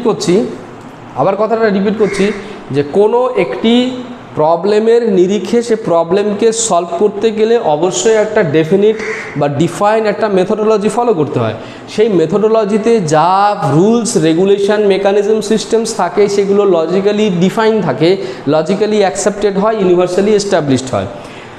যদি কোনো গবেষক সেই স্ট্যাবলিশ যে রুলসগুলো রয়েছে, রেগুলেশনসগুলো রয়েছে, সিস্টেমস রয়েছে, মেকানিজমগুলো রয়েছে, সেগুলোকে ইনকমপ্লিটলি ফলো করে কিংবা সেখান থেকে সেগুলোকে ইগনোর করে কিংবা সেগুলোকে ডাইভার্ট করে, ইললজিক্যালি ডাইভার্ট করে নিজের মতো করে যদি কোনো একটা মেথডে প্রয়োগ করে বা কাজে লাগায়, তাহলে সেটা কি হয় এখানে, তাহলে এই টোটাল কাজটাকে কি বলা হচ্ছে, manipulations of rules and regulations. Manipulations of researcher তাহলে কি করছে, এই টোটাল ব্যাপারটাকে ম্যানিপুলেট করছে। ম্যানিপুলেট মানে এটা কিন্তু এক্সপেরিমেন্টের ক্ষেত্রে যে ম্যানিপুলেশনের কথা বলা হচ্ছে সেটা নয়। ম্যানিপুলেট এখানে কি করা হচ্ছে, এটা আনএথিক্যাল ম্যানিপুলেশন। আনএথিক্যাল ম্যানিপুলেশন, যে কোনো রিসার্চার যদি unethical manipulation of different rules and regulations, কোনো রিসার্চের যে রুলস অ্যান্ড রেগুলেশনসগুলো রয়েছে সেগুলো যখন আনএথিক্যালি ম্যানিপুলেট করা হবে এবং ইললজিক্যালি প্রেজেন্ট করা হবে, তখন কিন্তু সেটাকে বলা হবে ফলসিফিকেশন। টোটাল কাজটাই ফলস। পুরো কাজটার মাধ্যমে যখন কোনো একটা ফাইন্ডিংস উঠে আসবে, পুরো স্টাডির মাধ্যমে যখন একটা ফাইন্ডিংস উঠে আসবে, সেটা কিন্তু কমপ্লিটলি ফলস প্রমাণিত হবে। আমরা নিশ্চয়ই বুঝতে পেরেছি। তাহলে আমি বলছি যা নিয়ম রয়েছে, ডিফাইন নিয়ম রয়েছে, লজিক্যালি অ্যাপ্রুভড আর সিগনিফিক্যান্ট যে সমস্ত রুলস রেগুলেশনস রয়েছে, সেগুলোকে যখন কোনো রিসার্চার আনএথিক্যালি ম্যানিপুলেট করে, ম্যানিপুলেট করছে কীভাবে, কখনো হয়তো ইনকমপ্লিট এক্সারসাইজের মাধ্যমে, কখনো ইগনোরেন্সের মাধ্যমে বা ইগনোরিংয়ের মাধ্যমে, অ্যাভয়েড করার মাধ্যমে, কিংবা সেখানে ইললজিক্যাল ডাইভারশনের মাধ্যমে, যখন রুলসগুলোকে, রেগুলেশনসগুলোকে বা যে অ্যাক্টিভিটিসগুলো যেমন হওয়া উচিত সেই অ্যাক্টিভিটিসগুলোকে যখন ম্যানিপুলেট করছে, সেই ম্যানিপুলেশনের যে টেন্ডেন্সি বা সেই যে প্র্যাকটিস বা সেই যে এফোর্ট বা সেই যে এক্সারসাইজ, সেটাই হচ্ছে রিসার্চে বলা হচ্ছে একটা scientific misconduct, that is falsification. This is the very crucial problem. It should be avoid. হ্যাঁ, এই ধরনের প্রবলেমকে কিন্তু আমাদেরকে অ্যাভয়েড করা দরকার। আমরা কখনো আমি আবার এখানে বলবো, এক্ষেত্রেও আমরা উল্লেখ করব যে এই যে ফলসিফিকেশান, সেক্ষেত্রেও কিন্তু সচেতনভাবে গবেষক করতে পারে বা অবচেতন নয়, মানে আনকনসাসলি অর কনসাসলি, কিংবা ইন্টেনশনালি অর আনইন্টেনশনালি। যখন আনইন্টেনশনালি করা হবে সেখানে ভাবতে হবে যে সেই গবেষকের কি রয়েছে, ল্যাক অফ ইন্টারেস্ট রয়েছে কিংবা ইনঅ্যাপ্রোপ্রিয়েট লেভেল অফ কম্পিটেন্সি রয়েছে, তার জন্য তিনি এই জিনিসগুলোকে রিচ করতে পারেন। মেথডের যে সমস্ত মেকানিজম বা প্রসেসগুলো রয়েছে সেটা তিনি কখনো কখনো এরকম হতে পারে যে তিনি রিচই করতে পারেননি, তিনি জানতেই পারেননি, বুঝতেই পারেননি, তাহলে সেক্ষেত্রে তিনি ফলসিফিকেশনের পথটায় যাচ্ছেন কী বলে আনকনসাসলি, আনইনটেনশনালি। আবার কিছু কিছু এক্সারসাইজ থাকছে, মানে এরকম রিসার্চার থাকে, তারা কি করে, তারা মেইনলি তাদের যে বিভিন্ন রকমের অবজেক্টিভ থাকে, ভেস্টেড ইন্টারেস্ট থাকে, সেই ভেস্টেড ইন্টারেস্টটাকে মিট করার জন্য তারা কিন্তু এই জায়গাগুলোকে এক্সারসাইজ করতে পারে বা সেই প্রসেসগুলোকে ফলো করতে পারে। তো যাই হোক, এবার আমরা দেখে নেব যে ফলসিফিকেশন বলতে সাধারণভাবে আমরা কি বুঝি। প্রথমে বলা হচ্ছে নাম্বার 1, বলা হচ্ছে যে falsification is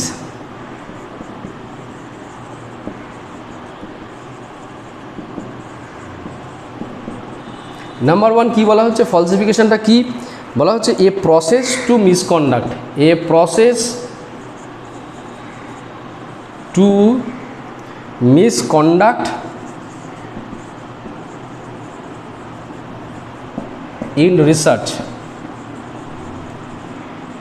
misconduct in research by manipulating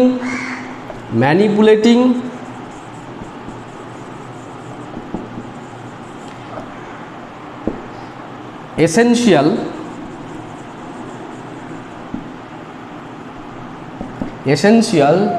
task or activities, task or activities. Number 2 কি বলা হচ্ছে, নাম্বার 2 বলা হচ্ছে a process to manipulate data, a process to manipulate data, a process to manipulate data to make research suitable, research as suitable.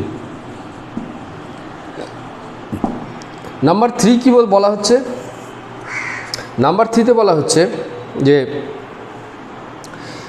an effort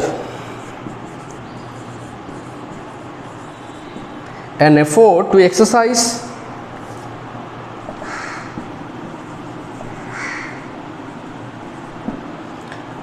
non-authenticated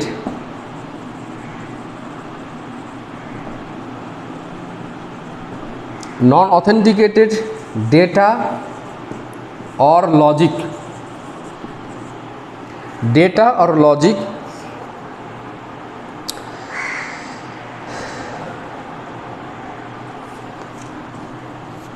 non-authenticated data or logic through exercising unethical data management mechanism, data management process.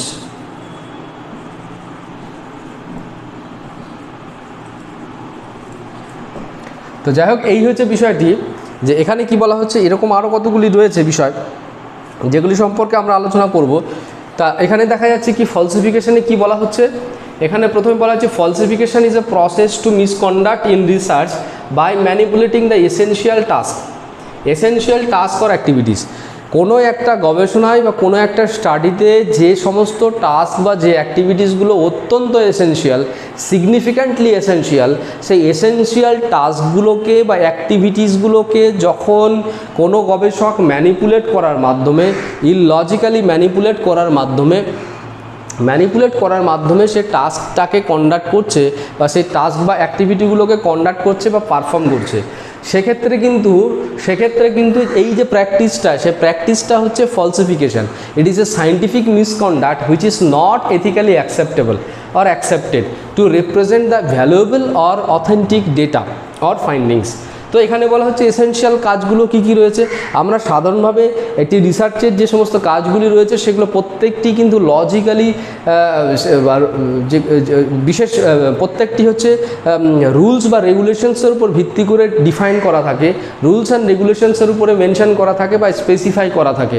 যদি দেখা যায় যে এই যে কাজগুলি রয়েছে এই কাজগুলি যদি রিসার্চার যদি সে প্রপারলি সে কাজগুলোকে না করে তিনি ম্যানিপুলেট করছেন, পাল্টে দিচ্ছেন, নিজের মতো করে চেঞ্জ করছেন, পাল্টে দিচ্ছেন, নিজের মতো করে চেঞ্জ করে করে প্রয়োগ করছেন, নিজের মতো করে করছেন, নিজের রিসার্চের পরিপ্রেক্ষিতে রিসার্চের ক্ষেত্রে যেমন যেমন করা উচিত তেমন তেমন করছেন, কিন্তু সেগুলো লজিক্যালি নয়। কিংবা এরকম হতে পারে যে নিজের মতো করে যুক্তি সেট করছেন, যে যুক্তিটা অন্যের দ্বারা গ্রহণযোগ্য নয়। হ্যাঁ, এই ব্যাপারটা রয়েছে। Falsification is a process to manipulate data to make research as suitable. এইটা আমরা যেটা বলছিলাম যে কোনো একটা রিসার্চ, অর্থাৎ রিসার্চার যখন ফলসিফিকেশান এক্সারসাইজ করছেন তিনি কিন্তু মূলত কী করার চেষ্টা করছেন, তিনি যেটা করার চেষ্টা করছেন ওনার নিজের যে রিসার্চটা আছে সেই রিসার্চটাকে সুইটেবল করার চেষ্টা করছেন। যেমনভাবে রিসার্চের ফাইন্ডিংস বা রিসার্চটাকে চাওয়া হচ্ছে বা প্রত্যাশা করা হচ্ছে ঠিক সেরকমভাবে প্রেজেন্ট করার চেষ্টা করছেন, উপযুক্ত করার চেষ্টা করছেন। ঠিক আছে, তার রিসার্চটাকে উপযুক্ত করার চেষ্টা করছেন এবং সেখানে উপযুক্ত করার ক্ষেত্রে কী করছেন, তিনি বিভিন্ন রকমের নিয়ম কানুনগুলোকে অবজ্ঞা করছেন, অবজ্ঞা করে নিজের মতো করে সব কিছু বানিয়ে দিচ্ছেন। ঠিক আছে, এইরকম এক্সারসাইজ করাকে বলা হচ্ছে, ম্যানিপুলেশনকে বলা হচ্ছে ফলসিফিকেশান। এরপরে কি বলা হচ্ছে, falsification is an effort to enrich exercise non-authenticated data or logic through exercising unethical data management process। এখানে যে ডেটাগুলোকে ব্যবহার করা হয় বা ডেটাগুলোকে কাজে লাগানো হয় সে ডেটাগুলো হচ্ছে আনএথিক্যালি এক্সারসাইজ। হ্যাঁ, আনএথিক্যাল ডেটা ম্যানেজমেন্ট প্রসেসকে এক্সারসাইজ করা হয়েছে। আনএথিক্যাল ডেটা ম্যানেজমেন্ট প্রসেসকে ফলো করার মধ্য দিয়ে মূলত এখানে কি দেখা যায়, নন অথেন্টিকেটেড ডেটাকে বা নন অথেন্টিকেটেড লজিককে এখানে এক্সারসাইজ করার একটা প্রচেষ্টা বা এফোর্ট আমরা কিন্তু দেখতে পাই। তাহলে এই যে ফলসিফিকেশান ইজ অ্যান এফোর্ট, এটা একটা এক্সারসাইজ, একটা প্রচেষ্টা, গবেষকের একটা প্রচেষ্টা।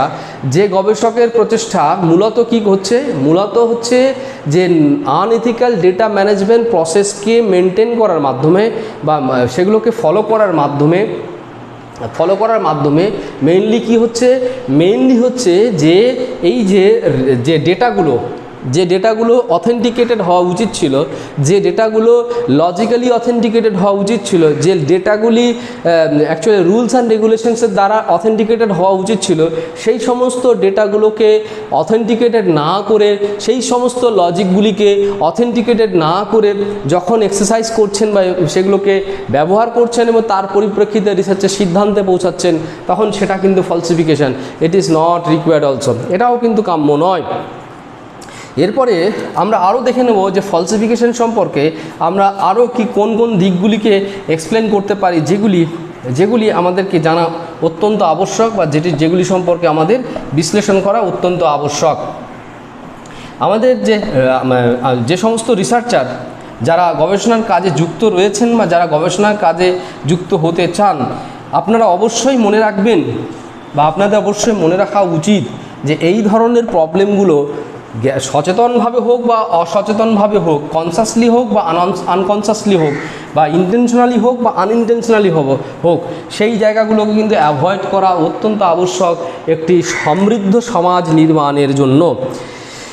এরপরে আমরা 4 নম্বরে দেখছি, 4 নম্বরে আমরা কি দেখতে পাচ্ছি, এখানে বলা হচ্ছে এরকমভাবে যে এ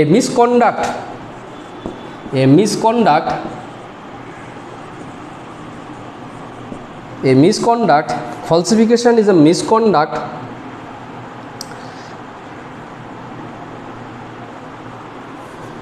to divert the logically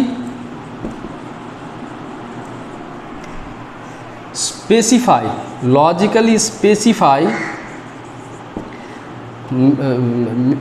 processes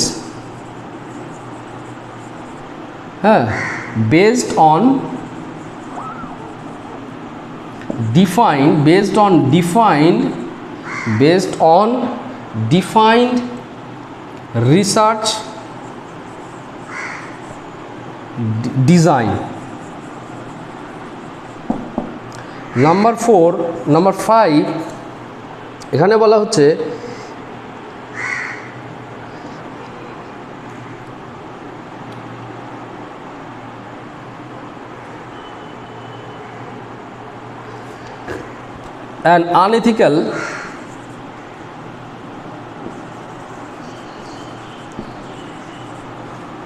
an unethical effort to exploit the research integrity.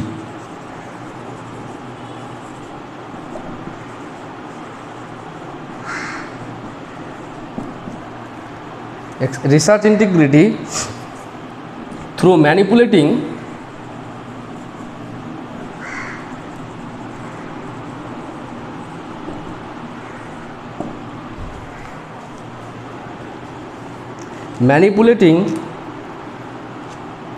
essential norms,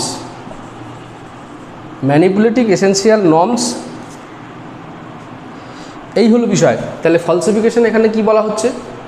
ফলসিফিকেশনে already যেটা আলোচনা করে নিয়েছি আমরা, যে falsification is a conduct to divert the logically specify process based on define research design.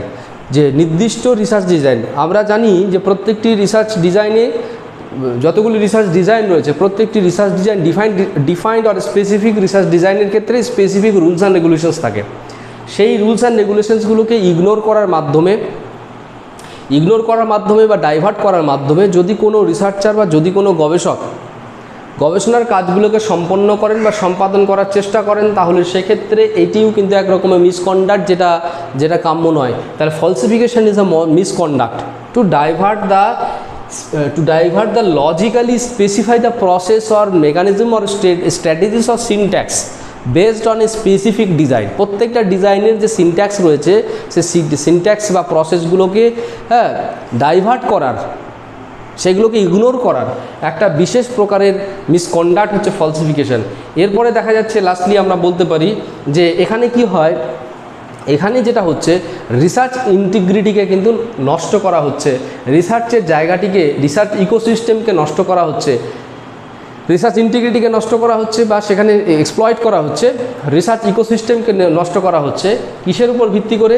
যেটাকে বলা হচ্ছে through manipulation, essential নর্মসকে manipulate করার মাধ্যমে। রিসার্চের যে এসেনশিয়াল নর্মস রয়েছে, সেই এসেনশিয়াল নর্মসগুলোকে ম্যানিপুলেট করার মাধ্যমে, চেঞ্জ করার মাধ্যমে, আনএথিক্যালি চেঞ্জ করার মাধ্যমে এখানে কি করা হচ্ছে, এই যে রিসার্চ ইন্টিগ্রিটির জায়গাটি, সেই ইন্টিগ্রিটির জায়গাটিকে কিন্তু নষ্ট করা হচ্ছে। এরপরে আমরা আলোচনা করব প্লাগিয়ারিজম। প্লাগিয়ারিজমটা আরেকটি মারাত্মক একটি সমস্যা। এই প্লাগিয়ারিজম সম্পর্কে কিন্তু আমাদের একটা যথার্থ বা উপযুক্ত ধারণা গঠন করা প্রয়োজন। এটিও কিন্তু একটি গুরুত্বপূর্ণ সায়েন্টিফিক মিসকন্ডাক্ট।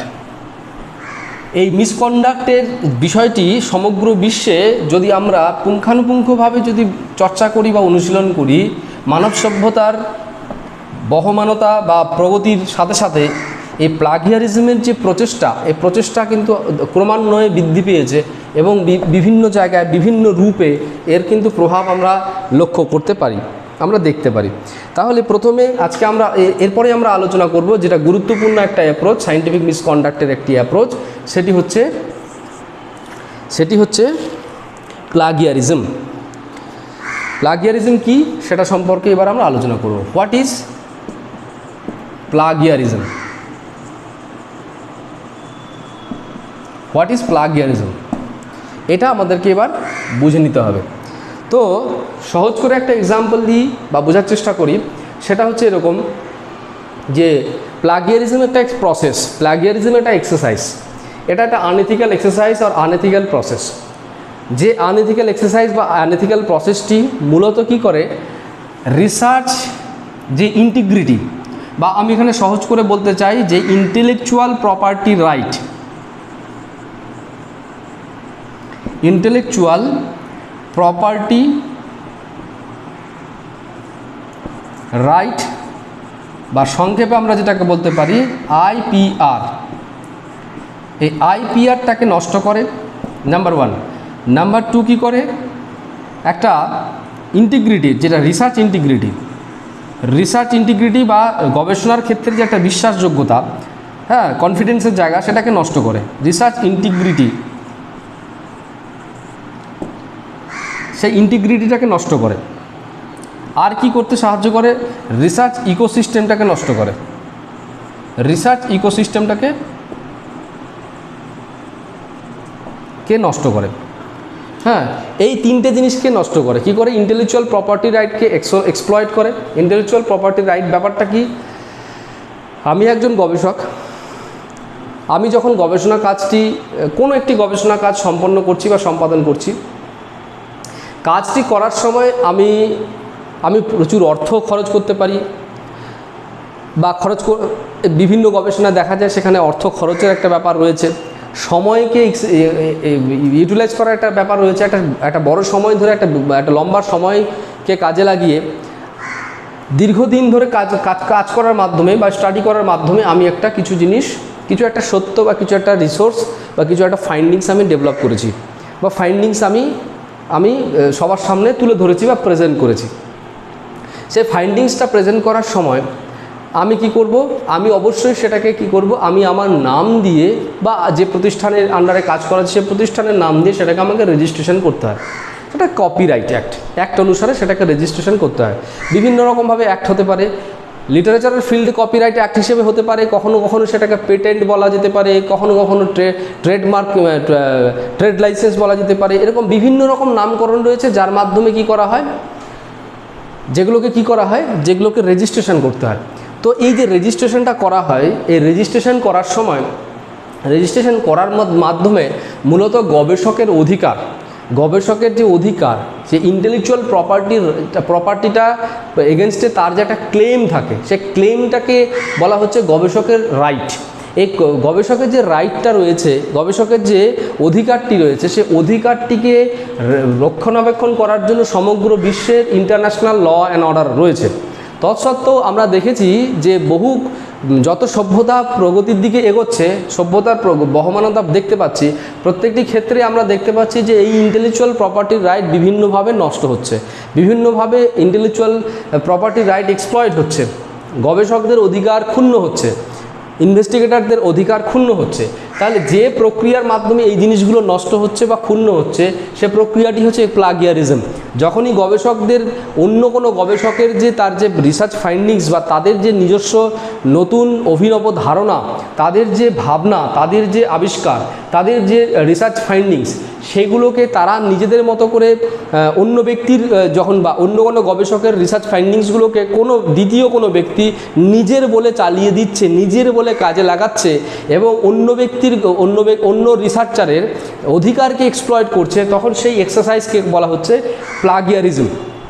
এই প্লাগিয়ারিজমের মাধ্যমে কি হচ্ছে, রিসার্চ ইন্টিগ্রিটি বা রিসার্চের ফিল্ডের যে বিশ্বাসযোগ্যতার জায়গাটি, এটা কিন্তু ক্রমেই নষ্ট হচ্ছে। এবং রিসার্চের যে বিশ্বাসযোগ্যতা, প্রত্যেকটি রিসার্চার আজকে কি হয়েছে, একটা অবিশ্বাসের বাতাবরণ তৈরি হয়েছে, যেখানে গবেষকরা পরস্পরকে বিশ্বাস করতে পারছে না। সেই না বিশ্বাস করার জায়গা থেকে, অবিশ্বাসের জায়গা থেকে মূলত কি হচ্ছে, রিসার্চের ফিল্ডের যে একটা সমন্বয়ের যে জায়গা বা সমন্বয়নের পরিবেশ তৈরি হতে পারে বা সমন্বয়নের পরিবেশের একটা আবশ্যিকতা রয়েছে, সেটা কিন্তু সম্পূর্ণভাবে নষ্ট হচ্ছে। পাশাপাশি কি হচ্ছে, এখানে কিন্তু গবেষণার যে একটা ইকোসিস্টেম, অর্থাৎ এখানে কি দেখা যাচ্ছে, যে গবেষকের মধ্যে একটা ইগনোরেন্স দেখা যাচ্ছে, একটা অনীহা দেখা যাচ্ছে। কারণ গবেষকরা তাদের যে নির্ধারিত যে অধিকার, সে অধিকার যেহেতু তারা অধিকারটা তারা রক্ষণাবেক্ষণ করতে পারছে না বা তাদের অধিকারগুলো মর্যাদা পাচ্ছে না, সেক্ষেত্রে গবেষকদের মধ্যে বা গবেষণার ফিল্ডে, রিসার্চের ফিল্ডে কি দেখা যাচ্ছে, যে একটা অবহেলার বা একটা অবজ্ঞার একটা জায়গা থেকে একটা কি হচ্ছে, যে গবেষকের মধ্যে একটা অনীহা দেখা দিচ্ছে, যে কি হবে এইসব কাজকর্ম করে, যেখানে কোনো রকমের মর্যাদা নেই, যেখানে কোনো রকমের রিকগনিশন নেই, হ্যাঁ, কি হবে এই ধরনের কাজকর্ম করে, এই রকমের একটা অবজ্ঞার মানসিকতা বা অনীহার জায়গা কিন্তু তৈরি হচ্ছে। তো এর ফলে কি হচ্ছে, কমপ্লিট একটা ইকোসিস্টেম কিন্তু রিসার্চের যে ইকোসিস্টেমটা, যেটা অবাঞ্ছিত, যেটা প্রয়োজন, যেটা সমাজের উন্নতির জন্য বা রাষ্ট্রের উন্নতির জন্য যেটা কাঙ্ক্ষিত নয়, এরকমভাবে ইকোসিস্টেমগুলো নষ্ট হয়ে যাচ্ছে, রিসার্চের ইকোসিস্টেমটা সম্পূর্ণভাবে নষ্ট হয়ে যাচ্ছে। তো যাই হোক, এবার আমরা আলোচনা করব যে প্লাগিয়ারিজমের যে প্রথাগত যে কিছু ব্যাখ্যা রয়েছে সেই ব্যাখ্যাগুলো আমরা আলোচনা করব। তো এই প্লাগিয়ারিজম নিয়ে আজ সমগ্র বিশ্ব উদ্বিগ্ন, সমগ্র বিশ্বে একটা উদ্বিগ্নতা আমরা দেখতে পাই। তো প্লাগিয়ারিজম সম্পর্কে কি বলা হচ্ছে, যে plagiarism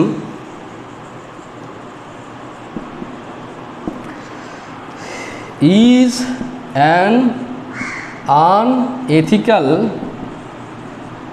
unethical task to use others genuine resources found from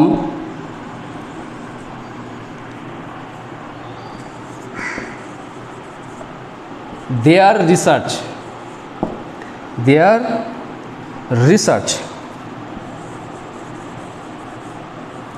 তাহলে সহজভাবে বলতে গেলে কি বলা হচ্ছে, তাহলে বলা হচ্ছে যে এটা হচ্ছে একটা আনএথিক্যাল টাস্ক বা আনএথিক্যাল একটা প্র্যাকটিস, যার মাধ্যমে কি করা হচ্ছে, অন্য কোনো গবেষকের যে জেনুইন রেজাল্ট, জেনুইন যে ফাইন্ডিংস, সেগুলোকে নিজের বলে চালিয়ে দেওয়া, নিজের বলে এক্সারসাইজ করা, নিজের বলে কাজে লাগানো, সেগুলোকে ইউজ করা, অন্যের রিসোর্সকে নিজের বলে ইউজ করা, এটা কিন্তু একটা scientific misconduct.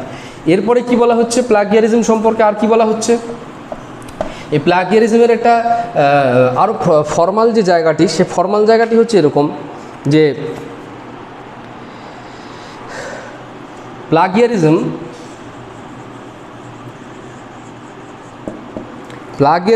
is an unethical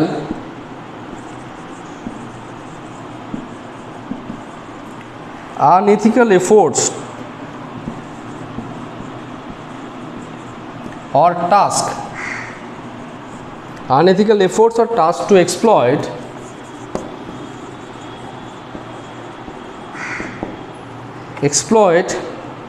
the intellectual property rights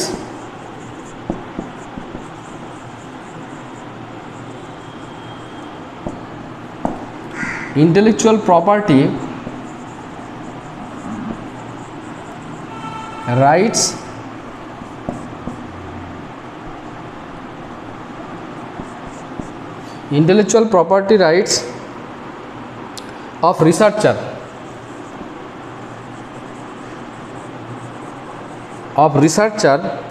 through deviating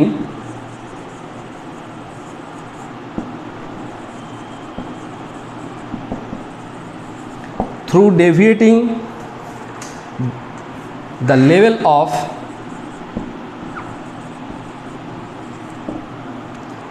of significance,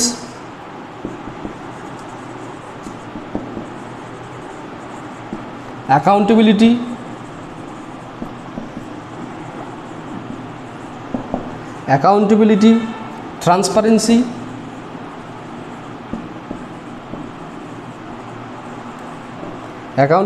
transparency, confidence, values, rigor, etc.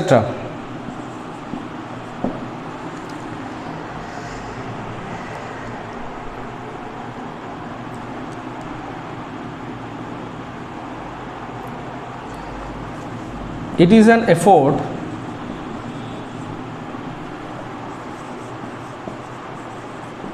to create confusion regarding the exercise of resources.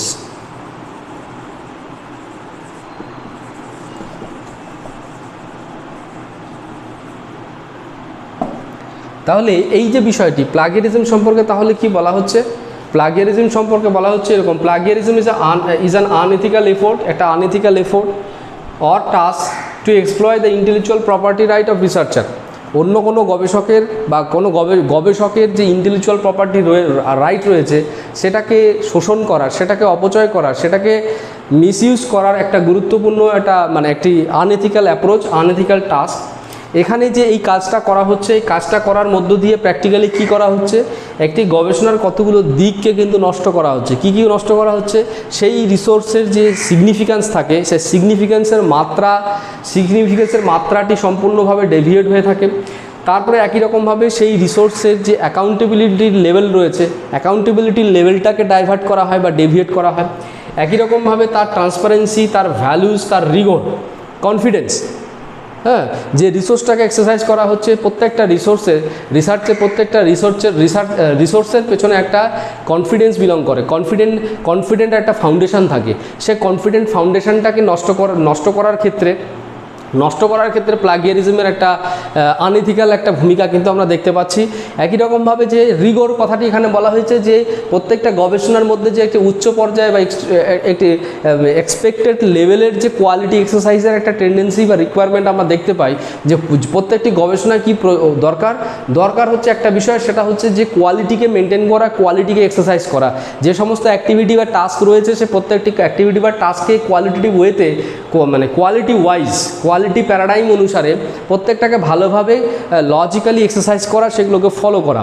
সেক্ষেত্রে দেখা যাচ্ছে প্লাগিয়ারিজম এমন একটা ভয়ঙ্কর কাজ, এমন একটা আনএথিক্যাল একটা টাস্ক, যে টাস্কের মাধ্যমে কিন্তু রিগরের জায়গাটা, কনফিডেন্সের জায়গাটা, ট্রান্সপারেন্সির জায়গাটা, অ্যাকাউন্টেবিলিটির জায়গাটা কমপ্লিটলি নষ্ট হয়ে একটা রিসোর্সের যে প্রকৃত যে স্বরূপ, একটি রিসোর্সের যে জেনুইন একটা ফাউন্ডেশন, একটা রিসোর্সের যে জেনুইন যে ভ্যালু, সে ভ্যালু কিন্তু কমপ্লিটলি নষ্ট হচ্ছে।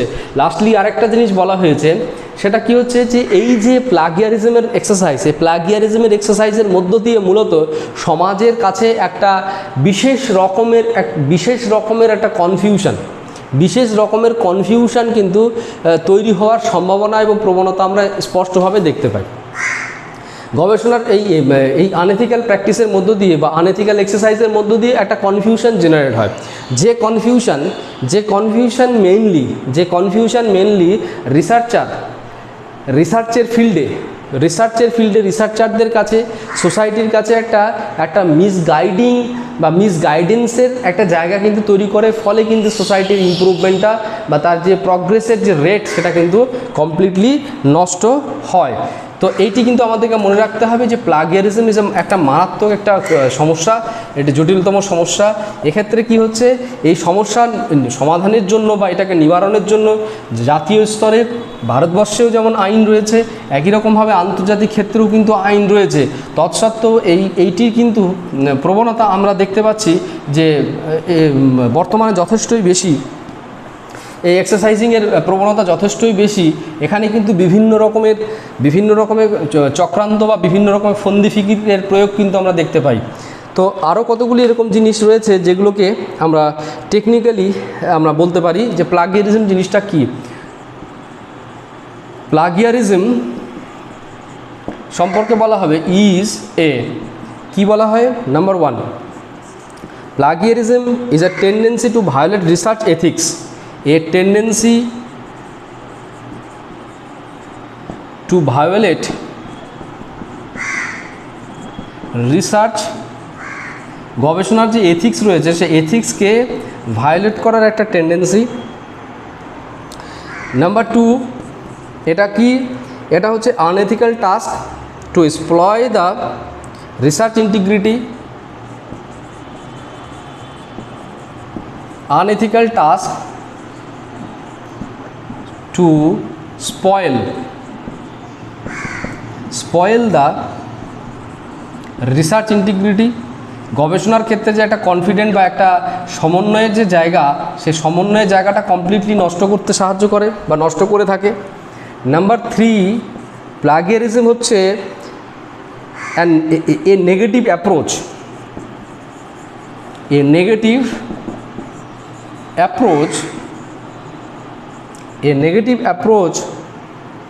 to exploit intellectual property right, to exploit IPR, intellectual property রাইটকে এক্সপ্লয়েট করার একটা approach, negative approach. Number four আমরা এরকম বলতে পারি, a non desirable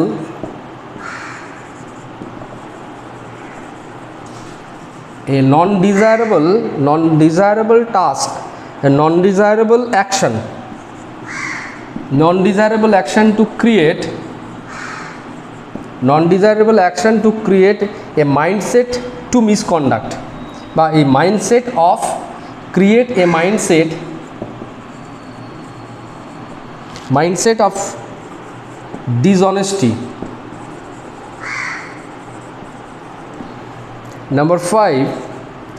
number five যেটা বলা হচ্ছে, an approach to deviate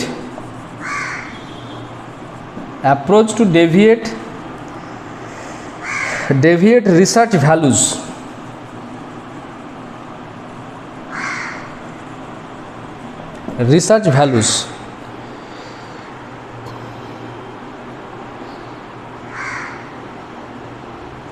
R lastly বলা হচ্ছে approach to misguide, an approach to misguide society.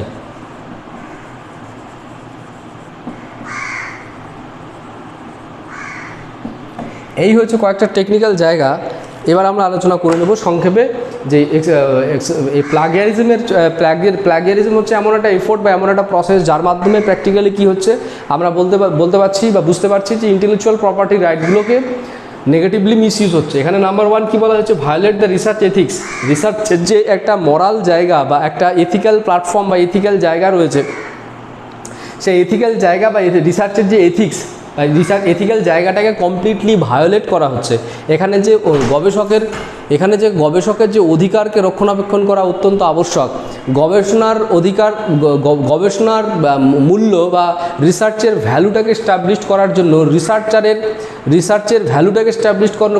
রিসার্চারের অধিকারকে রক্ষণাবেক্ষণ করা দরকার, এবং প্রত্যেকটি রিসার্চারের মধ্যে একটা যেন কনফিডেন্সের জায়গা থাকে, বিশ্বাসের জায়গা থাকে, এবং প্রত্যেকের মধ্যে একটা সহযোগিতার বাতাবরণ থাকে। এই বিষয়টিকে সম্পূর্ণভাবে নষ্ট করার ক্ষেত্রে কিন্তু এই প্লাগিয়ারিজমের বিশেষ রকমের ভূমিকা আমরা দেখতে পাই। এখানে আবার কি বলা হচ্ছে, an unethical task to spoil research integrity. এখানেও একই কথা বলা হচ্ছে যে রিসার্চের ক্ষেত্রে রিসার্চারের যে পরস্পরের মধ্যে যে বিশ্বাসযোগ্যতা, সেই বিশ্বাসযোগ্যতার জায়গা কিন্তু সম্পূর্ণভাবে নষ্ট হচ্ছে। এই বিশ্বাসযোগ্যতার জায়গাটিকে নষ্ট করার জন্য বা এখানে একটা হেলদি যে ইকোসিস্টেম, রিসার্চকে কেন্দ্র করে যে একটা ইকোসিস্টেম, রিসার্চ এবং রিসার্চার এবং অন্যান্য রিসার্চারের মধ্যে যে একটা পারস্পরিক নির্ভরতা, পারস্পরিক সহযোগিতার উপর ভিত্তি করে প্রত্যেকের প্রতি একটা সম্মানের জায়গা থেকে প্রত্যেকের অধিকারকে রক্ষণাবেক্ষণ করার মধ্য দিয়ে যে একটা হেলদি একটা অ্যাটমসফিয়ার বা একটা সিস্টেম জেনারেট হওয়ার কথা ছিল বা হওয়ার প্রয়োজনীয়তা রয়েছে, সেই জায়গাটাকে কিন্তু নষ্ট করে। একই রকমভাবে বলা হচ্ছে a negative approach to exploit IPR. এটা অলরেডি আমরা বলেছি যে আইপিআর বা ইন্টেলেকচুয়াল প্রপার্টি রাইটকে শোষণ করার ক্ষেত্রে এটি একটি নেগেটিভ অ্যাপ্রোচ। এরপরে কি বলা হচ্ছে, non desirable action to create a mindset of dishonesty. এই প্র্যাকটিস অফ প্লাগিয়ারিজমের মধ্য দিয়ে কিন্তু প্রকৃতপক্ষে গবেষকদের সততার জায়গাটিকে নষ্ট করার ক্ষেত্রে তাদের মধ্যে কিন্তু একটা মাইন্ডসেট ক্রিয়েট করে বা মাইন্ডসেট তৈরি হয়। সেই মাইন্ডসেট তৈরি করার ক্ষেত্রে গবেষকদের মধ্যে একটা নেগেটিভ মাইন্ডসেট, অর্থাৎ কী করে আমরা অসৎ হব, অসৎ পন্থা অবলম্বন করব, এই মাইন্ডসেটটা তৈরি করার ক্ষেত্রে প্লাগিয়ারিজমের প্র্যাকটিসের কিন্তু একটা গুরুত্বপূর্ণ ভূমিকা আমরা দেখতে পাই। এরপরে কি রয়েছে, এরপরে রয়েছে an approach two deviate the research values. Already আমরা আলোচনা করেছি গবেষণার যে মূল্য, সে মূল্যের জায়গাটি, কন্ট্রিবিউশনের জায়গাটি, ভ্যালুর জায়গাটি কিন্তু নষ্ট হয়ে যায়। আর লাস্টলি যেটাকে বলা হয়েছে যে এই যে সায়েন্টিফিক মিসকন্ডাক্ট, দ্যাট ইজ প্লাগিয়ারিজমের মাধ্যমে কিন্তু সোসাইটিকে মিসগাইড করা হয়। কারণ কোনো একজন ব্যক্তির গবেষণাকে অন্য কোনো ব্যক্তি যখন নিজের মতো করে ব্যবহার করার সময় দু রকমের সমস্যা হতে পারে। তিনি তার যে গবেষণার যে গুরুত্ব, সে গুরুত্বটাকে তিনি উপলব্ধি নাও করতে পারেন, বা তিনি তার বিষয়টিকে নিজের মতো করে বানিয়ে ম্যানিপুলেট করে নিয়ে সেই জায়গাটিকে প্রেজেন্ট করতে পারেন, এবং প্রেজেন্ট করার মধ্য দিয়ে প্রকৃতপক্ষে যে কন্ট্রিবিউশন বা যে কনসেপ্ট বা যে ফাইন্ডিংসগুলো উঠে আসে, সেগুলো কিন্তু অনেকটাই ভুল হতে পারে, সেটা অনেকটা বেসলেস হতে পারে, কিন্তু সোসাইটি সেটাকে ভ্যালুয়েবল বা সিগনিফিক্যান্ট বলে ভেবে নিতে পারে এবং তার মাধ্যমে কিন্তু সোসাইটি বিভিন্নভাবে মিসগাইড হতে পারে। সেজন্য বলা হচ্ছে প্রত্যেকটি গবেষকের কাছে আমার সেই জন্য একটু একান্ত আবেদন যে আমরা চেষ্টা করব সচেতনভাবে হোক বা অসচেতনভাবে হোক এই রকমের নেগেটিভ অ্যাপ্রোচগুলো যেন আমরা কোনোভাবে ফলো না করি এবং সেই সম্পর্কে আমরা যেন সচেতনতা অবলম্বন করি বা সাবধানতা অবলম্বন করি, সেই আশা রাখব। কারণ আমরা একটা সুস্থ উপযুক্ত একটা সমাজ নির্মাণ করতে চাই, প্রগতিশীল একটা সমাজ নির্মাণ করতে চাই, যে সমাজের মূল ভিত্তি হবে বিশ্বাসযোগ্যতা। প্রত্যেকটি গবেষক তার গবেষণার কাজটি যেন বিশ্বাসযোগ্যতার সাথে সাথে চালিয়ে যেতে পারে এবং প্রত্যেকের প্রতি প্রত্যেকের আস্থা যেন স্থাপন করতে পারে, সেই আশা রাখব। সেই জন্যই আমরা চাইব এই ধরনের নেগেটিভ যে মিসকন্ডাক্টের অ্যাপ্রোচ রয়েছে সেগুলোকে আমরা ইগনোর করব, সেগুলোকে আমরা অ্যাভয়েড করব, সেগুলো যেন কোনোভাবে আমরা ফলো না করি। কেউ ফলো করলে সেটার প্রতিবাদ করব, এই আশা রেখে আজকে আমার এই আলোচনা সমাপ্ত করছি। সকলকে অসংখ্য ধন্যবাদ।